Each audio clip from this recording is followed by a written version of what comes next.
Assalamualaikum warahmatullahi wabarakatuh.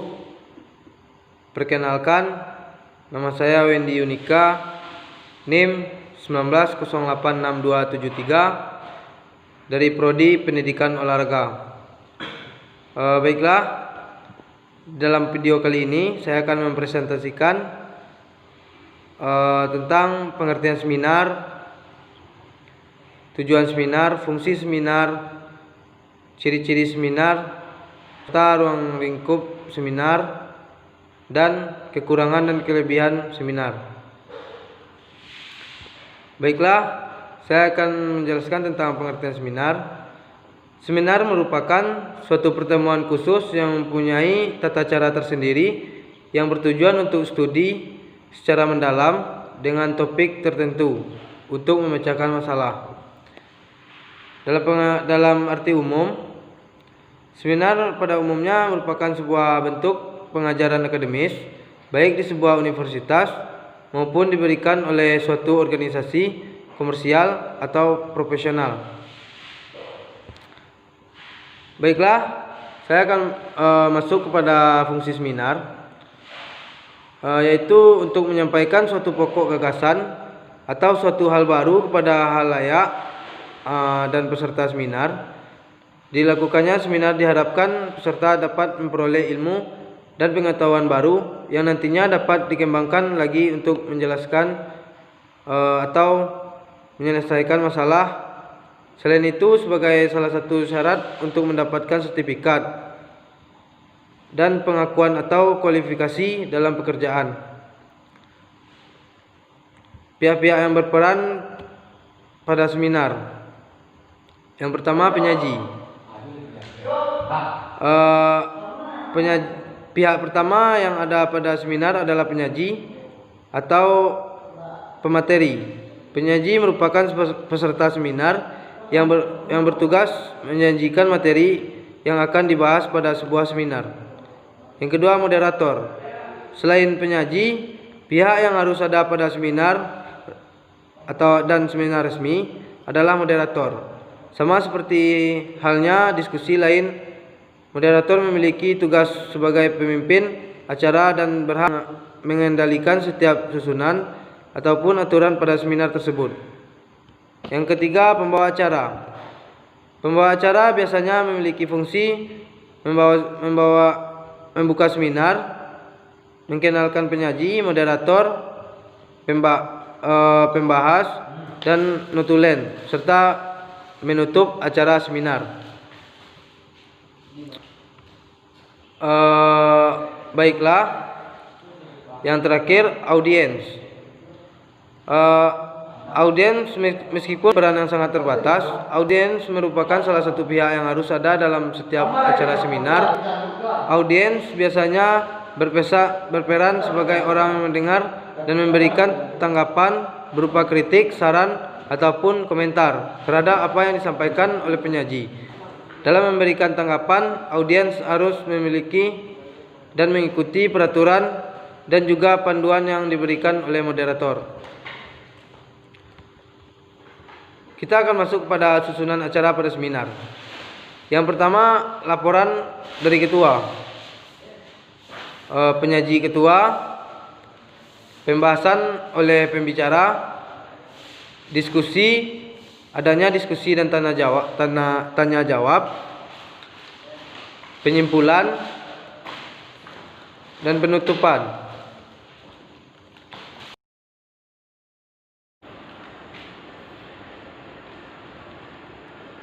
Baiklah, kita akan masuk kepada pengertian diskusi. Diskusi adalah sebuah proses tukar-menukar informasi, pendapat, dan unsur pengalaman secara teratur dengan maksud untuk mendapatkan pengertian bersama yang lebih jelas, lebih teliti tentang sesuatu atau untuk mempersiapkan dan merampungkan kesimpulan atau pernyataan dan keputusan. Di dalam diskusi pasti akan muncul debat.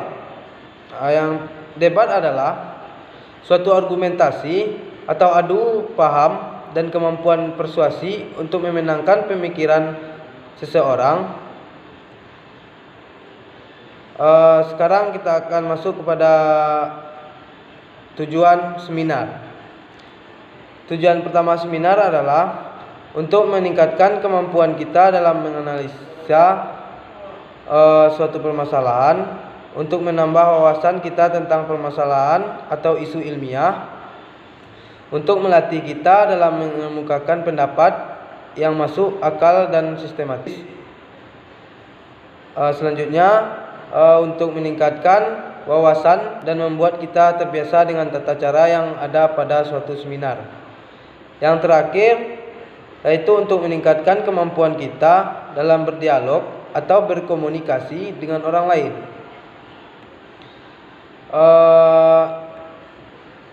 Kita akan masuk kepada unsur-unsur seminar. Yang pertama yaitu unsur manusia. Unsur manusia yang meliputi pemadu atau moderator, penulis, penyaji, dan peserta. Pemandu atau moderator adalah orang yang akan mengatur jalannya seminar, sehingga semua keputusan ada di tangan moderator. Ketika itu di antara peserta yang mau bertanya, maka harus mendapatkan izin dari moderator. Yang kedua, unsur materi. Unsur materi yang meliputi masalah, tema, atau topik pembicaraan. Sebelum dilaksanakan sebuah seminar, terlebih dahulu harus mencari atau mendapatkan masalah sehingga bisa dijadikan bahan pada kegiatan seminar. Masalah itulah kemudian diusung dan dibahas pada seminar. Yang ketiga, unsur fasilitas. Unsur fasilitas yang meliputi ruangan, meja, kursi, alat-alat audio visual, papan tulis, kertas, dan sebagainya. Selanjutnya, pelaksanaan seminar. Dalam penyelenggaraan seminar terdapat secara sistematis, yaitu pembukaan oleh moderator, yang kedua penyajian materi oleh penyaji, mendiskusikan materi yang ada di dalam seminar. Yang terakhir, penyimpulan dan penutup. Selanjutnya, kita akan menjelaskan tentang ruang lingkup seminar. Seminar lokal.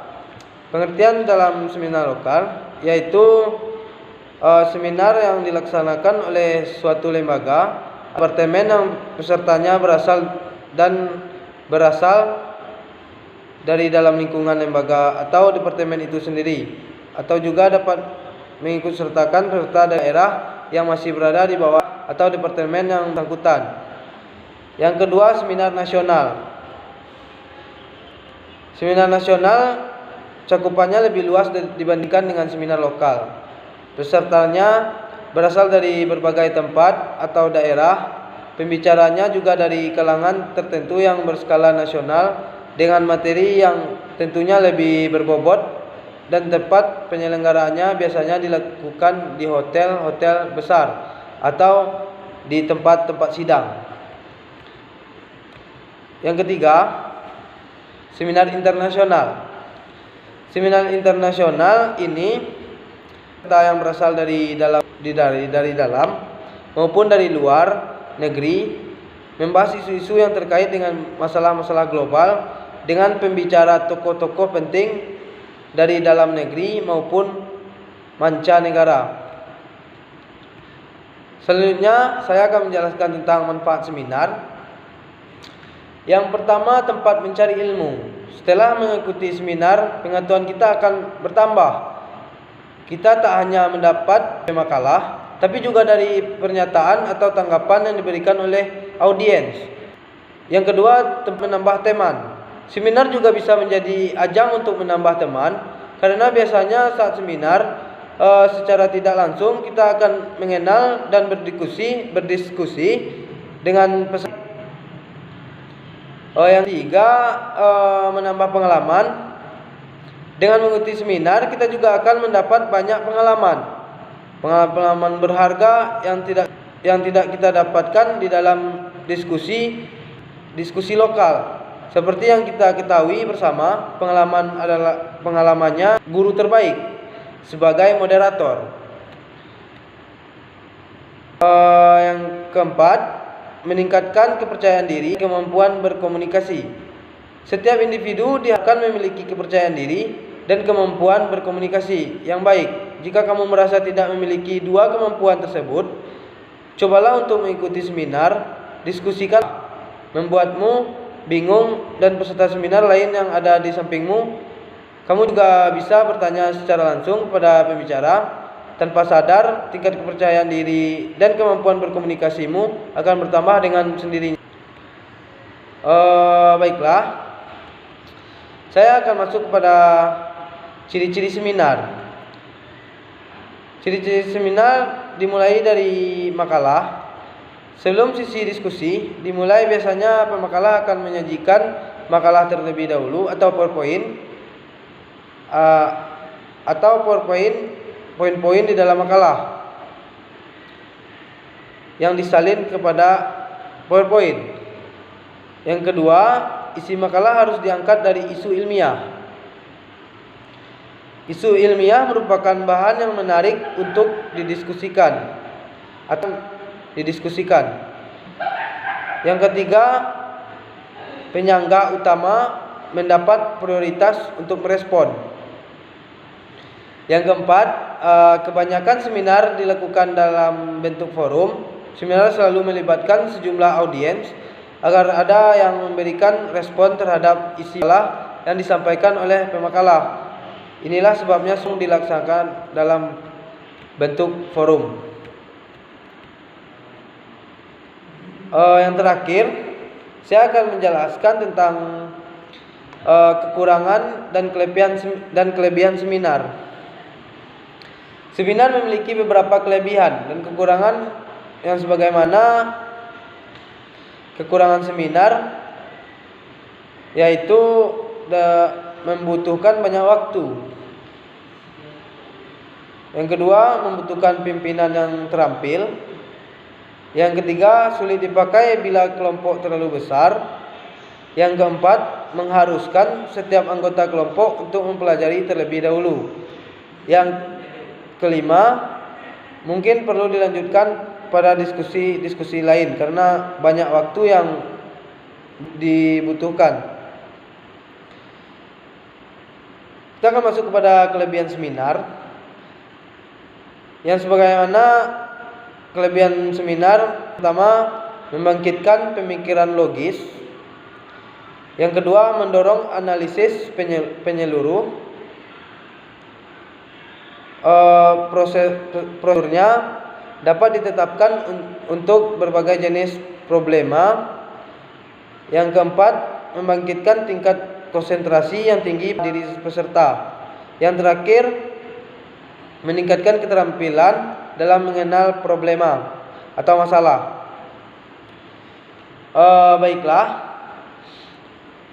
hanya itu yang saya jelaskan dalam paper atau